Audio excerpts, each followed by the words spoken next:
हाँ, तो इसकी मिसाल ये है, जुनैद और नसीर की हत्या हुई। मुख्यमंत्री कितने दिन के बाद गए और हमारे बार बार बोलने के बाद उन पर क्रिटिसाइज हमने किया कि आप नहीं गए, तो वो गए जरूर मगर बहुत देर से गए। दूसरी बात जो हमने आपसे सवाल किया वो ये है कि उदयपुर में और एक मुकाम पर इसी तरह की हत्या हुई थी, वो कंडेमनेबल थी, है और रहेगी। वहाँ पर मुख्यमंत्री ने, उनकी सरकार ने 50 लाख दिए और एक गवर्नमेंट की नौकरी का ऐलान किया। यहाँ पर आपने 15 लाख दिए, वो भी 3 स्कीम में। तो कौन सा आपने इंसाफ किया बोलिए? अच्छा, आरोपियों का नाम आ गया एफआईआर में, एक ही पकड़ा गया, तो क्योंकि मरने वाले अल्पसंख्यक समाज के हैं इसलिए आपको फिक्र नहीं है।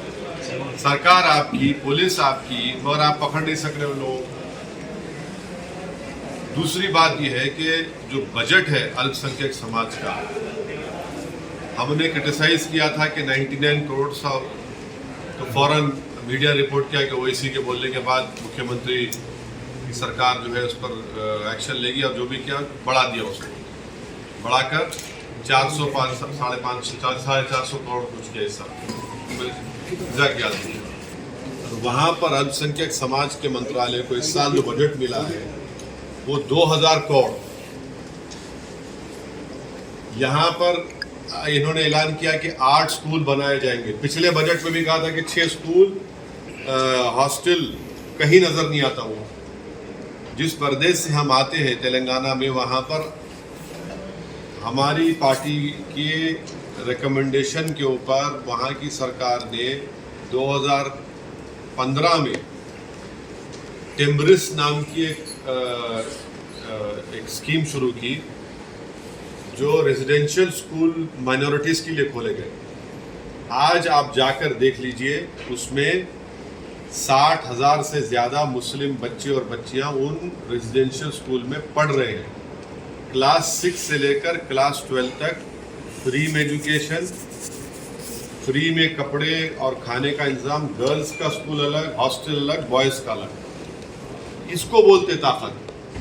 और हमारा कोई मंत्री नहीं है वहाँ, क्या कर रहे हैं वो ड्रामा है। वो तेलंगाना में जो मॉडल है एजुकेशन का, और ख़ास तौर से जो आपको मैं चैलेंज से कह रहा हूँ, माइनॉरिटीज़, ओबीसीज, दलित्स और ट्राइबल का, ये जो रेजिडेंशियल स्कूल का कॉम्प्लेक्स जो सिस्टम बनाया गया तेलंगाना में, वो उससे आप देखेंगे कि हर कॉम्पिटिटिव एग्जाम में इन स्कूलों से निकलने वाले लड़के और लड़कियां उस पर क्वालिफाई हो रही हैं। ये अलग स्पेशल एजुकेशन का जो प्रोग्राम है वो गैर मामूली है, और जितना भी उसकी तारीफ करे कम है। इसको बोलते हैं पॉलिटिकल एम्पावरमेंट। ये काम होना चाहिए, बजाय इसके कि आप अब रमज़ान आ रहे, हम बेचारा मुसलमान रहता है 10, 11, 12 घंटे का रोज़ा, और वो हमारे मुंह में खजूर आप डाल देते हैं। कोई नाटक कब तक चलेगा? ये बंद करिए ना इसको। ये मोहब्बत दिखाना नहीं है। खजूर मुंह में डाल के मोहब्बत मत दिखाइए। स्कूल खोलिए, इंसाफ करिए। ईद का दिन आता, आप खड़े हो जाते पोस्टर लगा के गले मिलने के लिए। ये कोई नाटक है? ये गले तो मिल रहे हैं मगर दिल में कोई मोहब्बत ही नहीं है। और इसीलिए ये चीज़ों की, जब तक राजस्थान हो या भारत के जहाँ पर हमारे आप सिर्फ वोट डालने वाले बन रहे हैं, वोट लीजिए। जब तक आप अपनी पॉलिटिकल लीडरशिप को नहीं बनाएंगे, आप के साथ इंसाफ नहीं होगा। राजस्थान में अगर आपकी पार्टी मुख्य घोषणाएं रहेगी, बहुत सी चीज़ें रहेंगी, आप देखते जाइए। अभी तो हम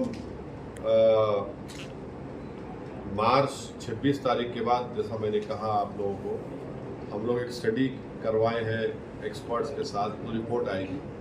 और भी बहुत सी चीज़ें हैं, उसको हम लेकर आएंगे सर। आपने एयरपोर्ट पे कहा था कि मुसलमानों को जो है सेकुलरिज्म का खूनी बना दिया गया। हाँ, दूसरे धर्म मजहब सेकुलरिज्म, नरेंद्र मोदी को जो वोट मिल रहा है, CSDS का डेटा है, दिल्ली में एक बहुत बड़ी थिंक टैंक है, 2014 में और 2019 में उन्होंने बताया कि हर समुदाय ने, रिलीजियस समुदाय ने कितना वोट बीजेपी को दिया। तो 2014 में नरेंद्र मोदी को 31% हिंदू वोट मिला। 19 आते आते वो 37 या 38% हो गया। वो 6% मुसलमानों ने भी वोट दिया, उन्होंने कहा, और वो 6% रहा 19 में भी। मगर जो 31 से 37 या 38 हुआ, उन्होंने उन हमारे हिंदू भाइयों की बरादरियों का जिक्र किया जिसमें नरेंद्र मोदी को बढ़ के वोट पड़ा। समझ गए ना, ये मैं नहीं कह रहा हूं। दूसरी बात, लोकसभा में कितने मुस्लिम एमपी हैं? कितने? 4% भी नहीं, 4% भी नहीं है। राजस्थान में आखिरी मर्तबा मुस्लिम एमपी कब जीता था, आप बताइए? मध्य प्रदेश में कब जीता था? अच्छा, ये जो 4% एमपी जो जीत कर आए ना लोकसभा में, उसमें से अगर आप वाकई में देखेंगे, जिनको आप कहेंगे कि जहां से कम मुस्लिम वोट है, मगर कौन जीत रहा है? एक तो अंसारी साहब, अफजाल अंसारी जीते गाजियाबाद से, और एक तमिलनाडु की एक सीट है। बाकी तो 28-30% तो वोट है मुस्लिम का। तो आपका कौन सा रोल है? खुद राहुल गांधी हार गए बेटी, कहां से जीतते? वायनाड से, जहां पर 35% मुसलमान है। तो ये बात देखिए, जब हम चुनाव यहाँ लड़ रहे हैं, ये शुरू हो गया कांग्रेस पार्टी का बाजा बजना, ये आए हैं हम हार जाएंगे, हम हार जाएंगे। मुसलमानों को कह रहे हैं, भाई आप गुजर को कहिए ये बात, जाट से कहिए, राजपूत से कहिए, दूसरी बरादरों से नहीं कहेंगे ये बात। अब ये जबान में कभी नहीं कहेंगे उनसे। आप सिर्फ मुसलमानों से जबान इस्तेमाल करेंगे, क्यों? कांग्रेस का बाजा के बावजूद भी राजस्थान में आपका लोकसभा में खाता साफ रहा। हम तो नहीं लड़े उस वक्त इलेक्शन। सर, एक कांग्रेस पार्टी ने आपके ऊपर जो है भाजपा की बी टीम होने का ठप्पा जैसा लगा दिया है। एक आम धारणा बन चुकी है कि आपकी पार्टी यानी कि बी टीम, उसको लेकर क्या है? अब देखिए सचिन पायलट क्या करते हैं, उन पे भी लगेगा इल्जाम थोड़े दिनों में। हमारा दोस्त है, हम 2000 मोदी जी की क्या धारणा है सर? 2004 में हम दोनों एक साथ एमपी बने थे। हम भी जब जीत कर आए थे, हम भी जब भी जीत कर आए थे। अब देखेंगे अब ये चुनाव के बाद किस पे इल्जाम लगाते हैं। देखिए ऐसे अगर ऐसा होता है तो देखिए क्या होता है। तो नेशनल लेवल पे भी आप किसी थर्ड फ्रंट की पॉसिबिलिटी देखते हैं? स्ट्रॉन्ग थर्ड फ्रंट जो कांग्रेस और बीजेपी दोनों को आप देखिए आपके सवाल का जवाब इस तरह दिया जा सकता है कि नागालैंड में शरद पवार साहब की पार्टी ने बीजेपी का समर्थन कर दिया। अब आप देखिए, अगर वो नाम शरद की जगह शादाब होता तो बोलते बी टीम, क्योंकि शरद है तो वो शरत है बी टीम नहीं होने की। अगर शादाब होता तो वो तो पैदाइशी बी टीम है। तो ये इनकी पॉलिटिक्स ऑफ अपॉर्चुनिटी रहे। और आप बोल रहे 24 में आएंगे बीजेपी को। कांग्रेस पार्टी की अलाई है, कांग्रेस पार्टी का क्या पोजीशन है उसके ऊपर? राहुल गांधी इतने 1000 किलोमीटर यात्रा की, कह रहा हूं, आज भी कह रहा हूं आपको, बताइए आप फायदा हो रहा है तो नहीं मालूम, मुझे नहीं मालूम क्या फायदा हुआ नहीं हुआ, मुझे नहीं मालूम।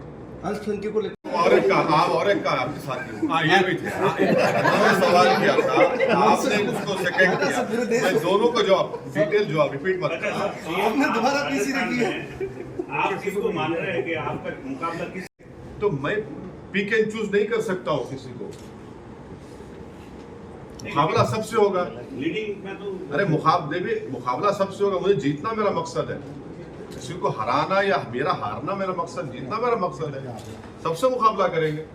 सर, आप हमेशा बात करते हो अल्पसंख्यक समुदाय के लोगों की, जो जनजाति के लोग हैं या पिछड़े वर्ग के लोग, स्वर्ण वर्ग का नाम आपके जवाब। अरे मैं तो जब हम टोंक को गए थे, मैंने अपनी स्पीच में लेट फैसला साहब की तारीफ की कि उन्होंने गुज्जरों को एक ला के मुकाम पे खड़ा कर दिया। मैं तो आज भी कह रहा हूँ कि जो मुसलमानों को संख्या समाज को सीखना चाहिए गुज्जरों से, राजपूतों से, जाटों से, कि कैसा वो लोग इतना है। आबादी में सब बराबर ही है ना, तीनों कम्युनिटीज आप देखेंगे, और उनका रिप्रेजेंटेशन देखिए असेंबली और पार्लियामेंट में, उनके इश्यूज को देख लीजिए, उनकी लीडरशिप को देख लीजिए। यही तो हमको सीखना है। यही कि जिस दिन हम लोग ये उसी लिए कहा हो जो आपका पहला सवाल था, भाई आप खड़े हो जाओ बेटा, तुम कब तक खड़े होंगे? सबकी तरह आप भी चलिए, अपने मुकद्दर के फैसले हम खुद कर सकते हैं, आप करिए। तो आज ये राजस्थान में जो मुस्लिम कम्युनिटी के लेजिस्लेटर्स हैं पार्टी में ड्यूरिंग डिस्पेंसेशन में, आप क्या समझते हैं वो कम्युनिटी के साथ जस्टिस नहीं कर पा रहे? आप उनको रिप्लेस करके किस तरह से नहीं, जुनैद और नसीर की हत्या एक एग्जाम्पल है। कितनों ने मुंह खोला उसके बारे में, चलिए बताइए। ये खबरस्तान के मंत्री हैं, है ना? ये खबरस्तान के मंत्री हैं, एक वक्फ बोर्ड के हैं, बहुत से है ना। आप जुनैद नसीर के ऊपर कितना आपने बोला? भाई हम हैदराबाद से निकलकर आकर घाटमीटा जा सकते हैं, तो मुख्यमंत्री को इतना देर क्यों लगी जाने के लिए? आप तो बोल ही नहीं सकते। बजट में जो अनाउंसमेंट किया गया था, रेजिडेंशियल स्कूल खोले जाएंगे, मुसलमानों के लड़के लड़कियों के लिए हॉस्टल खोले जाएंगे, कहां तक उसका फाउंडेशन स्टोन बताइए हमको। चलिए, आप क्या कर रहे हैं वहां पर? सर आप कभी हिंदू मुस्लिम की बात नहीं करते, आप बात करते हैं मुस्लिम और जाट। सर आपका बेहद शुक्रिया, आपने सच्चाई को बोला। जी बहुत शुक्रिया। मैं दिल से कहता हूँ, आप अक्सर बात करते हैं मुस्लिम वर्सेस जाट, गुर्जर, राजपूत, ब्राह्मण, इस तरह की बात करते हैं। तो या तो हिंदू मुस्लिम हो सकता है, या मुस्लिम में भी खूब सारी अलग अलग कास्ट से है, सब कास्ट। तो दोनों बिल्कुल नहीं, मैं देखिए हमने इस बात का डिमांड किया है। मैंने मुसलमानों में 10-12 बिरादरियों का नाम लेकर कहा कि इनको रिजर्वेशन मिलना चाहिए राजस्थान में, और मैं अब लेटर भी लिखने वाला हूं कि खाम खानी लोगों को सेंट्रल ओबीसी लिस्ट में शामिल किया जाना चाहिए। कास्ट रियलिटी है, कोई नहीं बच सकता। आपका न्यूज़पेपर उठाकर देखिए, शादी के ब्याह का देखिए, ये होना चाहिए, फिर साथ में आ जाता है कैपिटल लेटर्स में इससे बरादरी से ताल्लुक होना चाहिए। तो रियलिटी है भारत में वो। सर जोधपुर में कुछ कहने पहले तनाव हुआ था, क्या आज को लोग मिले हैं? हाँ, वो लोग जो पकड़े गए थे, जो बच्चे, उनसे थोड़े बहुत लोगों से मिले। खैर वो गवर्नर साहब की मौजूदगी के ऊपर सिक्योरिटी रिस्ट्रिक्शन है, तो खैर हम फोन से बात कर लेंगे जो नहीं मिल सके। जोधपुर का प्रेम कैसा लगा? स्टेडियम होके आए थे, स्टेडियम जोधपुर का प्रेम कैसा लगा, प्यार कैसा लगा? आपसे प्रेम हो गया स्टेडियम अच्छे थे और स्टेडियम से वापस फिर। सर अभी रिसेंटली बीजेपी रीच आउट करने को मुस्लिम कम्युनिटी का, स्पेशली पसमानदा और महाराष्ट्र और आरएसएस में भी इस तरह के एफर्ट्स देखे जा रहे हैं कि वो मॉस्क विजिट कर रहे हैं और मुस्लिम लीडर से, मौलानाओं से मिल रहे हैं। इसको आप किस तरह से जस्टिफाई करेंगे? उनका मतलब जस्ट फॉर इलेक्शन पावर, क्या आरएसएस के मिल सकते हैं? क्या आरएसएस के लोग जाकर जुनैद नसीर के घर में आंख में आंख डालकर जुनैद के जो 7 बच्चे यतीम हैं उनसे मिल सकते हैं? बताइए हमको। और जो पसमानदा मुसलमान की बात कर रहे हैं, क्या बीजेपी क्यों नहीं देती दलित मुस्लिम का स्टेटस पसमानदा मुसलमान? दीजिए। 1950 के प्रेसिडेंशियल ऑर्डर को खाली अमेंडमेंट करना है, आप नहीं करते वो बात, वो नहीं कर रहे आप। पसमानदा, अच्छा ये जितने जुनैद नसीर क्या पसमानदा मुसलमान नहीं है? पसमानदा मुसलमान है वो लोग। मार रहे तो आप ही के आरएसएस के लोग हैं ना। वो जिसका नाम आया मोनू, उसको उन्होंने मोनू डार्लिंग बना दिया। आप बताइए, पीलू, रकबर, इखलाक, ये तो पूरे पसमानदा मुसलमान हैं जो आपके जुल्म का शिकार हो रहे हैं। आप दलित स्टेटस दीजिए उनको, 1950 के प्रेसिडेंशियल ऑर्डर को अमेंड करिए, बताइए अपनी मोहब्बत को। और जितना प्री मैट्रिक स्कॉलरशिप के पैसे आपने खत्म कर दिए ministry central ministry of minority welfare में, तो सब पसमानदा मुसलमान के बच्चे पढ़ते हैं ना उसमें, गरीब।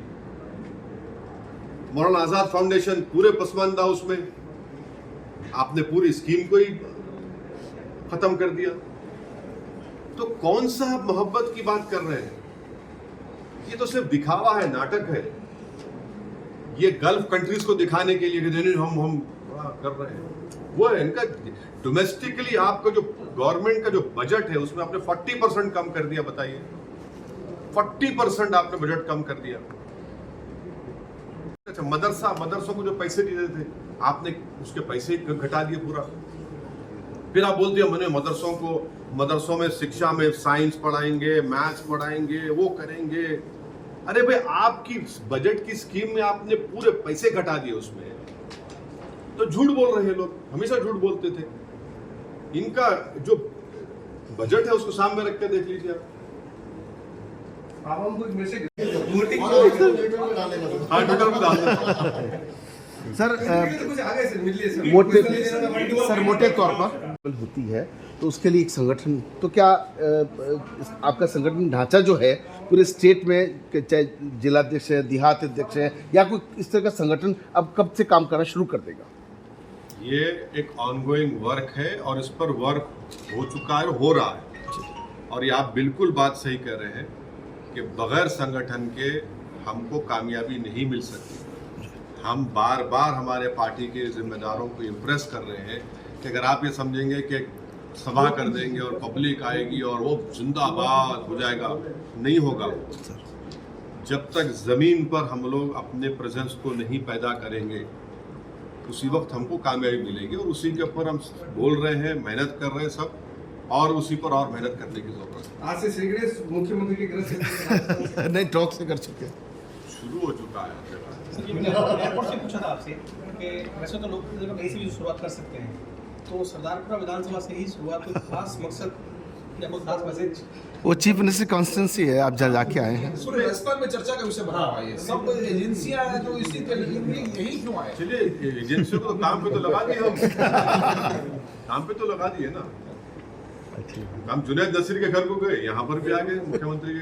तो क्या है, जाना सर, बात संगठन की करते हैं तो यहाँ पर जो 10 सालों से काम कर रहे हैं वो आज से 2 दिन पहले कह रहे थे हमें पता ही नहीं है कि साहब आ रहे हैं, हमें इग्नोर किया जा रहा है। वो लोग ये कह रहे हैं। वो होता है, थोड़ा होता है ना, वो करेंगे, दूर करेंगे। सीटें डिक्लेयर करो ना सर आज तो।